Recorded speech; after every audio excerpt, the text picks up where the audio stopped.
వాసు గారు నిన్న దిల్ రాజు గారు ఒక మాట అన్నారు. ప్రేక్షకుల్ని మేమే చెడగొట్టాము, 4 వారాల్లో ఇంట్లో కూర్చోండి, 4 వారాల్లో సినిమా తీసుకొస్తాను, వాళ్ళని మేమే చెడగొట్టాము అన్నారు ఓటీటీ గురించి మాట్లాడుతూ. సో ఇప్పుడు ప్రొడ్యూసర్లు అందరూ మీరు అందరూ మాట్లాడుతున్నారు ఓటీటీ గురించి గట్ట. సో ఫర్దర్గా ఎలాంటి డిసిషన్ తీసుకోబోతున్నారు అంటే 4 వారాలకి స్టిక్ అయి ఉంటారా, లేదంటే ఇప్పుడు ఆయన కూడా రాజుగారు అన్నారు కదా, సో ఛాంబర్లో కానీ ప్రొడ్యూసర్లు కానీ ఏమన్నా చేంజ్ ఓవర్ ఏమన్నా ఉంటుందా? నేను చూసిన దాంట్లో ఎవరో ఎన్ని బాధలు పడినా ఏం చేసినా ఒక యూనిటీ లేనిది ఏది చేయలేం. ఇది ఏదో ఒక ఛాంబర్ రూల్ పెడతానో లేదా ఇంకొకరు రూల్ పెడతానో ఇది సక్సెస్ అయ్యేది అయితే ఎస్పెషల్లీ నేను చూసిన దీంట్లో అయితే చాలా కష్టం.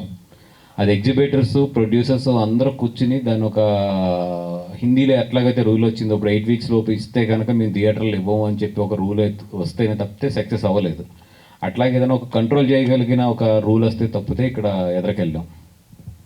వాసు గారు సినిమా చాలా బాగుందండి, చూసాం. కానీ నాకు అనిపించింది ఏంటంటే గీతా ఆర్ట్స్లో ఎప్పుడు క్లీన్ ఫ్యామిలీ ఎంటర్టైనర్స్ ఉంటాయి. ఈ సినిమా స్టార్టింగ్ లో కొద్దిగా లైన్ దాటిందా అనిపించింది, ఆటగాడి క్యారెక్టర్ ఇంట్రడ్యూస్ చేయడం వల్ల. దాని కన్క్లూజన్ ఇవ్వలేదు. అంటే ఆ ఆటగాడి క్యారెక్టర్ కి ఇన్స్పిరేషన్ ఏంటి అసలు ఆ క్యారెక్టర్ కి?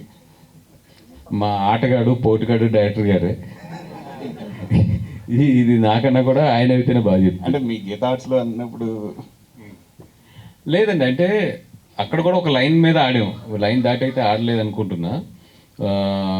బట్ ఏంటంటే అదొక ఊరు కామెడీ, ఒక ఊళ్ళో జరిగే క్యారెక్టర్లు ఎలా బిహేవ్ చేస్తాయి, లేదంటే అక్కడక్కడ ఉన్న తను లైఫ్లో ఇన్స్పైర్ అయిన కొన్ని సిచ్యువేషన్స్ నుంచి కానీ ఇట్ల నుంచి కానీ తను తీసుకుని రాసుకున్నాడు ఆ కథని.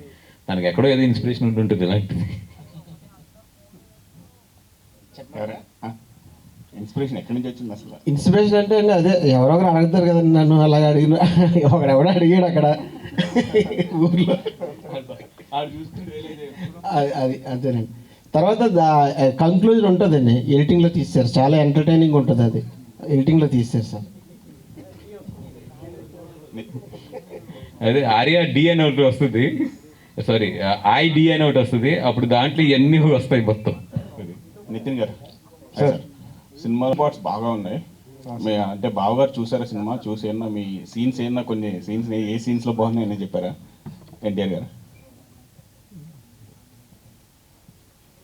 సార్ చూశారు సార్, కాకపోతే ఇంకా డిస్కషన్ దాకైతే వెళ్ళలేదు. మేము డిస్కషన్లో తొందరలో వెళ్తాం. ఇప్పుడు ప్రమోషన్లు వాటి వీటిల్లోనే బిజీగా ఉన్నాం. ఒక్కసారి అవన్నీ అయిన తర్వాత ఆయనతో కూర్చోడం అయితే జరుగుతుంది, మాటల్లో వస్తుంది సార్. ఏంటో ఒకసారి కనుక్కోవాలి సార్. ఫస్ట్ మిమ్మల్ని అడుగుతాను సార్. అంటే ఈ సినిమా మొత్తం కూడా అంటే క్యాస్ట్ గురించి చెప్పారు మీరు కొంత. యాక్చువల్గా చెప్పాలంటే మెగా ఫ్యామిలీ కానీ అల్లు ఫ్యామిలీ కానీ క్యాస్ట్ లేదు. ఎందుకంటే